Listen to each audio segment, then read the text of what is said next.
Students, question bank का ये मेरा 10th वीडियो है। 2 वीडियो मैंने ज्ञान परख के बना चुका हूँ और 9 वीडियो मैं ऑब्जेक्टिव क्वेश्चन के बना चुका हूँ। आज मैं आपको जो टॉपिक करवाने वाला हूँ, चैप्टर का नाम है financial statement of company, analysis of financial statement, जिसको हम बोलते हैं कंपनी का वित्तीय विवरण एवं वित्तीय विवरणों का विश्लेषण। चलिए जल्द शुरू करते हैं।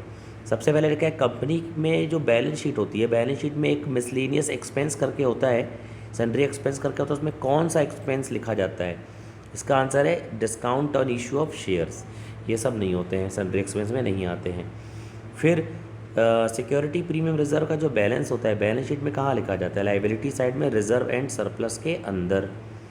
करेंट लाइबिलिटी एंड प्रोविजन जो हेडिंग है, उसमें कौन सा ये आइटम आता है? तो कौन सा आइटम आता है? Sundry creditor. ये नहीं होते हैं। फिर लिखा हुआ है कि इनटेंजिबल एसेट क्या है? गुडविल। टेंजिबल एसेट क्या है? लैंड। फिक्स एसेट्स क्या है? इसमें से लैंड एंड बिल्डिंग। बाकी जितनी भी दी है वो करेंट एसेट्स हैं। और फाइनेंशियल स्टेटमेंट का जो इंटरप्रिटेशन होता है, निर्वचन, उसमें क्या होता है? All of the above. Criticism भी होता है, कंपैरिजन भी होता है, कंक्लूजन निकालना भी होता है। वित्तीय विवरणों की तुलना व्यवसाय की कौन सी प्रवृत्ति को दर्शाती है?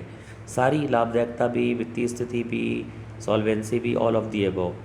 किसमें वृद्धि होने से शुद्ध लाभ में वृद्धि होगी? संचालन आय, operating income.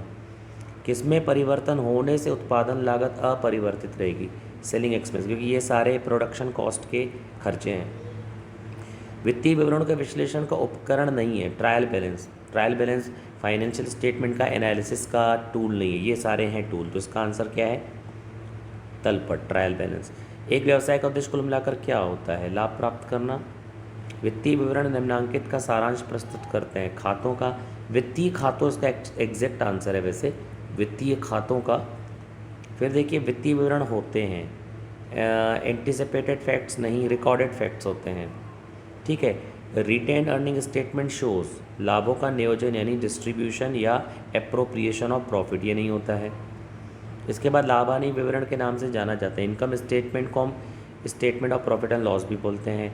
Liabilities on bills discounted, liabilities on bills discount किस में जाता है? कंटिजेंट लाइबिलिटी में जाता है, आकस्मिक दायित्व में जाता है।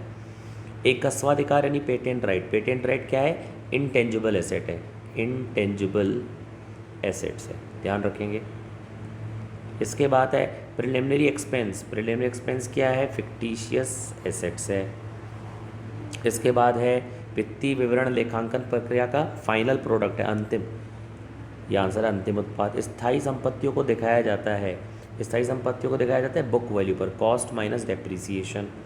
वित्तीय विवरण प्रदर्शित करते हैं समुचित सूचना। ठीक है, पूरी सूचना नहीं, समुचित, क्योंकि गुणात्मक सूचनाएं प्रस्तुत नहीं करता है, यानी क्वालिटेटिव। वित्तीय विवरण में समाहित होती हैं, केवल हमको पता है मॉनेटरी इन्फॉर्मेशन समाहित होती हैं। वर्कमैन कॉम्पनसेशन फंड क्या है? सरप्लस है। कंपनी का आर्थिक चिट्ठा क्रम में बनाया जाता है, लिक्विडिटी में भी बनाया जाता है, परमानेंट। लेकिन जो कंपनी का है ना, वो परमानेंट बेसिस पर बनाया जाता है। ऋणपत्रों को शीर्षक के अंदर दिखाया जाता है, ऋणपत्रों को सिक्योर लोन के अंदर दिखाया जाता है। आर्थिक चिट्ठे का प्रारूप है, वर्टिकल है। चालू संपत्ति में शामिल नहीं है, क्या शामिल नहीं है? कार, क्योंकि कार फिक्स एसेट्स है। चालू वर्ष का प्रस्तावित लाभांश यानी propose dividend of current year include किसमें इंक्लूड होता है? अदर करेंट लाइबिलिटी में इंक्लूड होता है। लंबवत विश्लेषण यानी vertical analysis is also called as static analysis.